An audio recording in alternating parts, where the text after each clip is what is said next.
Good morning, everyone. Is Weather with Sim again. I hope you guys are all having a great day. And in today's video, we're going to be going over this winter storm again. And we did see some pretty big changes with this winter storm. So it's not going to bring a lot of snowfall to parts of Indiana. It will mainly be in effect for places like the Great Lakes region and as well as New England. We'll really have to keep an eye on that. And then we have the severe weather potential down to our south across portions of the south and southeast. This is something that we still need to keep watching because we could still see changes with the system, so make sure to keep that in mind. But first of all, we're going to go ahead and start off with you guys on the European model with the radar, and as we continue to take this forward, we'll see a storm system down here to the south kind of just go like this, and as you guys can probably see, it pretty much is just gonna do this and just affect those areas. And as we continue to take this forward, we will kind of start to see something happen, but I'm sorry about that, guys. But as we continue to take this forward, you can probably see it did exactly what I drew down there. And as we continue to take this forward, we'll see another system, and it will do pretty much the exactly same thing as what I drew, but it will head northeast. And as you guys can probably see, it mostly affects New England. It does bring a little bit of mixed precipitation and as well as a little bit of light snowfall, but that's not necessarily a winter storm. It's mainly a winter storm if we get over 2 inches of snowfall there. But as we continue to take that forward, that will head up the northeast, and then we'll see another system move through. This will bring the winter storm potential for the Great Lakes region and as well as New England, like I said earlier in this video. And then we'll have to watch for a possible another system to move through. So it sounds like these winter storms will have to still be watched. I still expect changes even though we're only heading about 6 days out, so we'll have to keep watching even though we are seeing changes with the storm system, so we'll have to watch closely. And now we're going to look at your total precipitation with the European model, and as you guys can probably see, we are seeing pretty good precipitation across the East Coast. Pretty big area of at least 1 to even 4 inches of rainfall right there. So pretty big area right there of above average precipitation. And then back down here into portions of the south, we're seeing anywhere from about an inch to maybe even 5 inches of rain. So I'm just going to mark that down, 1 to even 5 inches of rain down here across these areas right here. So this is something that we still need to keep an eye on. We'll have to watch for some possible severe weather down here to the south. And if you guys don't know Weather on the Go, he even put an outlook down here to portions of the south. Weather on the Go is pretty much a meteorologist YouTuber, so if you guys want to see him, just search for Weather on the Go and it should pull up. He's a pretty good guy, so make sure to go ahead and subscribe to his channel. But anyway, we even got a pretty good amount of rain down back here into places of the northwest United States.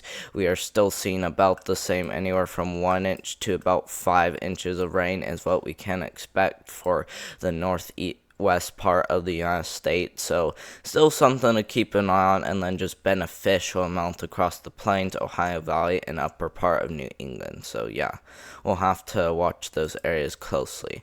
And now we're going to go ahead and look at your guys' total snowfall, and as you guys can probably see, we're seeing about a half a foot to almost 2 feet of snow across this area right here.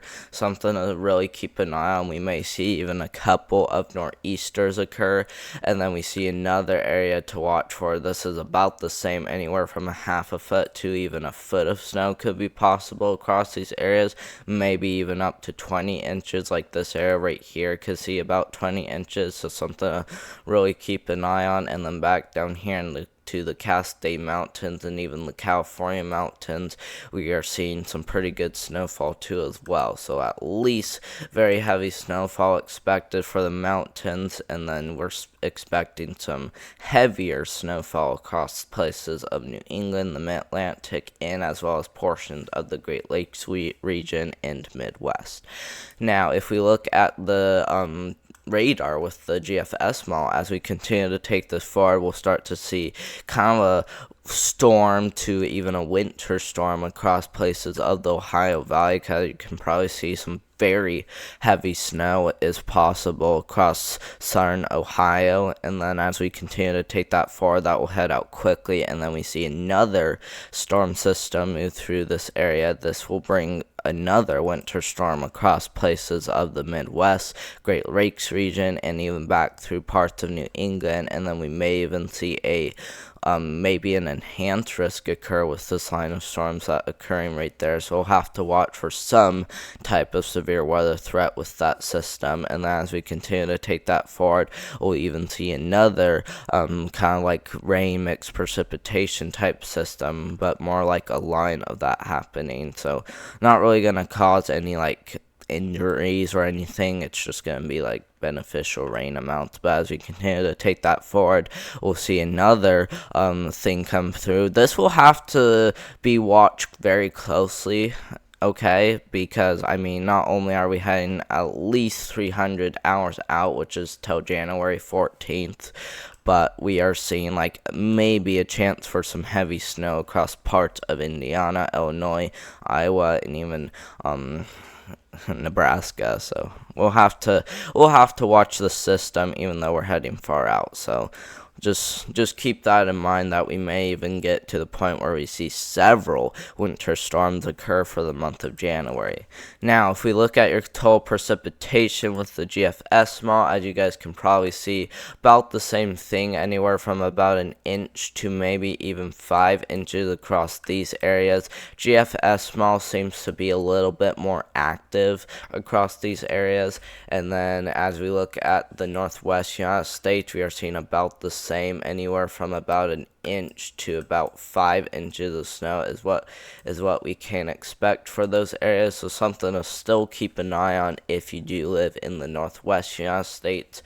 Can't roll out a few flash flood threats because of how much we could see, but I went at about as far out as the European model, which heads about 12 hours out, and that's the same thing with the total snowfall, total rainfall, and then total snowfall that we're in. Take a look at in just a second.